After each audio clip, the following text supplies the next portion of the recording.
মেয়েটি একটি পুরনো ফুলদানি কিনে আনে।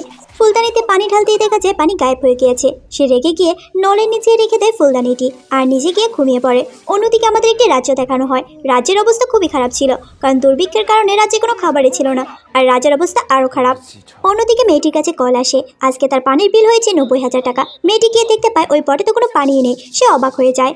এইদিকে ওই পটের পানি চলে এসেছিল এই রাজ্যের মধ্যে। রাজ্যের মানুষ তো পানি পেয়ে খুশি হয়ে যায়। তারা এই পটের পুজো করতে শুরু করে। এইদিকে মেয়েটির কাছে মনে হচ্ছিল এটা একটি জাদুর পট। সে তখন এক এক করে সকল খাবার এটার উপর রাখতে থাকে, আর দেখতে দেখতে খাবারগুলো গায়েব হয়ে যায়। অন্যদিকে ওই রাজ্যের সবাই এই পটের সামনে দাঁড়িয়ে পুজো করছিল, আর তারা খাবার চাইতে থাকে। আর হঠাৎ করে তাদের সামনে এক এক করে ওই খাবারের বক্সগুলো চলে আসে। তারা তো অবাক হয়ে যায় আর খেতে শুরু করে। তখন ওই রাজ্যের রাজা করে কি, এক এক করে তার প্রয়োজনীয় সকল জিনিসপত্র একটা কাগজের মধ্যে লিখে ফেলে আর ওই পটের মধ্যে রেখে দেয়। দেখতে দেখতে ওই কাগজটা গিয়ে পড়ে ওই মেয়ের কাছে। মেয়েটির সবকিছু দেখে বুঝতে পারে তাদের অনেক জিনিসপত্র দরকার।